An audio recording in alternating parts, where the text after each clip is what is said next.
को वर्षों तक अध्ययन कराते हैं और जब तक अध्ययन चलता है चारों अनुयोग का, तब तक वे वाचना भी उनके मुख से नहीं निकलती शिष्यों की।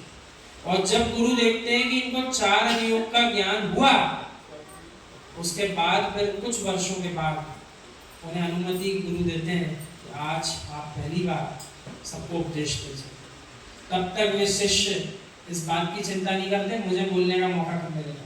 वे अध्ययन करते चले जाते हैं गुरु के मुख से और सारा ज्ञान संजो कर रखते हैं। उसी की चर्चा है। शब्द वर्गणाओं को नष्ट मत करो, इनको संजो कर रखो। मुनीश्वर निर्लोक सागर महाराज जी ने बताया था 1 घंटे की बोले जो कक्षा मुनिराज ले रहा है या हम भी ले रहे हैं, जैसे कोई भी ले रहा है, तो बोले 7 किलोमीटर चलने में जितनी ऊर्जा लगती है उतनी 1 घंटे की वाचना करने में उतनी ऊर्जा उपयोग होती है। तो यहाँ लिख रहे हैं इन शब्द वर्गणाओं को नष्ट मत करो। ये संसारी जीव बोलता रहता है, लेकिन जनवाणी बोलता रहता है कि संसार की बातें बोलता रहता है।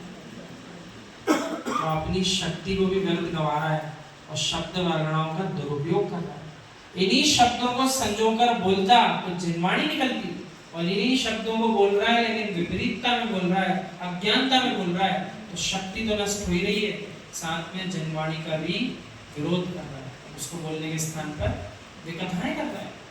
यदि ये नष्ट हो गई तो एक इंद्री बनना पड़ेगा जो कह भी नहीं पा रहा है, वेदना हो रही है, उसे कुल्हाड़ी से काटा जा रहा है, करोते से छीला जा रहा है। इसलिए कह रहे हैं देखो अभी बोलने का प्रसंग आया है जीवन में, तो वही बोलो जो बोलने योग्य, जो बोलने योग्य नहीं मत बोलो, क्योंकि यदि अधिक बोलोगे और व्यर्थ का बोलोगे तो एक इंद्री की अवस्था मिलेगी, तो फिर बोलने को ही नहीं मिलेगा। भैया एक काम कर लो, भोग उपभोग का परिमाण कर लो। भोग उपभोग परिमाण व्रत 12 व्रत में से एक व्रत होता है, पर कई बार इसकी चर्चा कर चुके हैं। जितनी लेते हो उतनी रख लो, बाकी को छोड़ दो। किसको? वनस्पति की बात चल रही है, इसकी बात चल रही है वनस्पति। और प्रत्येक समय दृष्टि जीव का कर्तव्य होता है चतुर्मास के काल में जितना कम से कम हो सके उतनी कम से कम वनस्पति का सेवन करें। अगर नहीं करे तो बहुत अच्छी बात है, नहीं तो जितनी वनस्पतियां हैं उन सबके भक्षण का दोष तो तुम्हें लग रहा है, आश्रय हो रहा है। लाखों की संख्या में जीवों के खाने की भावना मत बनाओ। यानी जिनने आज तक वनस्पति काई 10 लाख ऐसी अगर संख्या मान लिया, भले कभी देखी नहीं हो 10 लाख में, लेकिन माना कि 10 लाख वनस्पति इस धरती पर कहीं ना कहीं हुई स्थान पर, और जीव ने एक का भी त्याग नहीं करा, तो भगवान जिनेंद्र कह रहे हैं तुमको भाव रूपी कर्मों का आश्रय बिना भोग करे भी लगातार चल रहा है हर क्षण। क्योंकि तुमने नियम नहीं बनाया कि मैं मात्र 50-100 इतनी ही वनस्पति जो होती है, जो मेरे जानने में आती है, भोग करने में आती है, इन्हीं का सेवन जीवन भर करूंगा।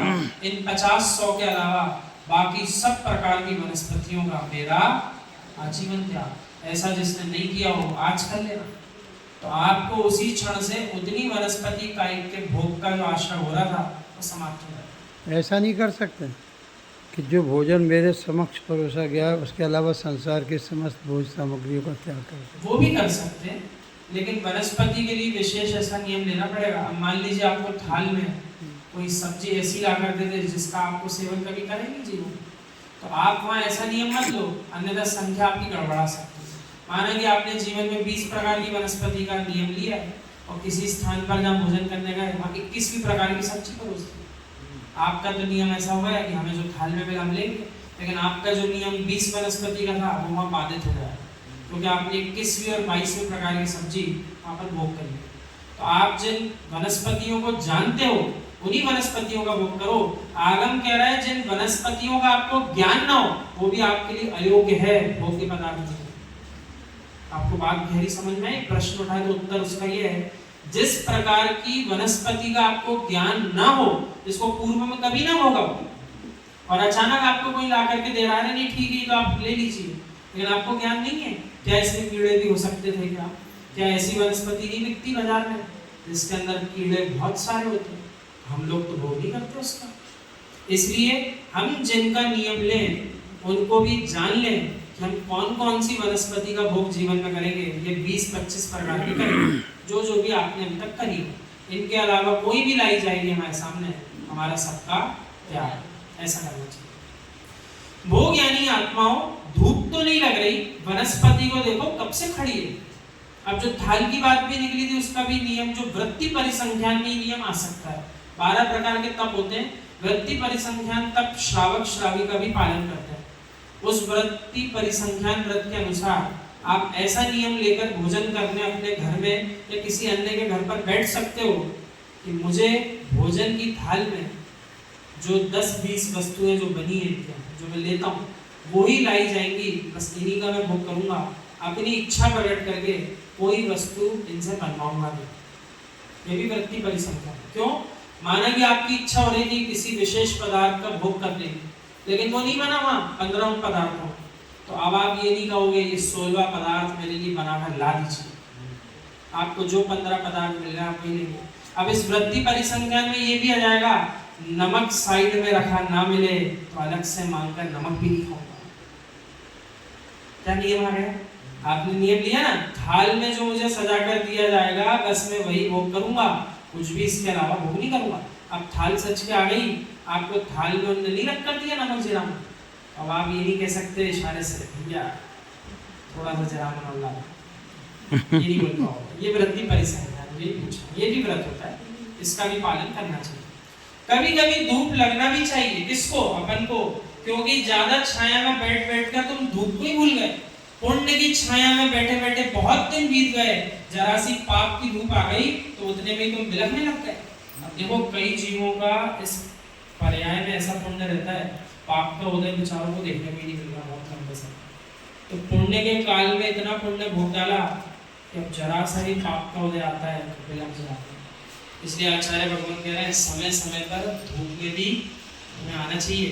तो छाँव में बैठे बैठे तुम धूप में भूल गए, इसलिए पुण्य के काल में इतना पुण्य का काल ना जाए कि पाप क्या होता है कि भूल ही जाए। सम्यक दृष्टि की पहचान ऐसी बताइए, खुद की इस पर्याय में भली पाप का उदय ना आया, लेकिन दूसरे जीवों की पर्याय में आए हुए पाप के उदय को देखकर भी उसे वैसा ही कष्ट अंदर अनुभव होता है कि देखो मैं भी ये कष्ट सहन नहीं कर पाता, इसको करना पड़ रहा है, मैं कैसे भी हो इसको बचा सकता हूँ तो बचा लेता हूँ। ये भाव किसके अंदर आएगा? सम्यक दृष्टि के अंदर आएगा, क्योंकि उसके अंदर वात्सल्यमयी परिणाम है कि जैसे इस कष्ट को मैं सहन नहीं करना चाहता, मैं नहीं कर पाऊंगा सहन, वैसे ये भी नहीं करना चाहता, ये भी नहीं कर पाएगा, तो मैं कैसे भी करके इसके इस कष्ट को दूर कर दूं। लेकिन पंचम काल का मनुष्य अपने ही कष्टों का निवारण करना जानता है, दूसरे के कष्टों को देखकर भी उसको कष्ट मानते ही। ये सम्यक दृष्टि की पहचान नहीं होती। यदि आपको दूसरे जीव को बिलखते हुए देखकर उस पर करुणा आ रही है, उसे बचाने के भाव हो रहे हैं, तो ही अपने आप को सम्यक दृष्टि मानना। और यूं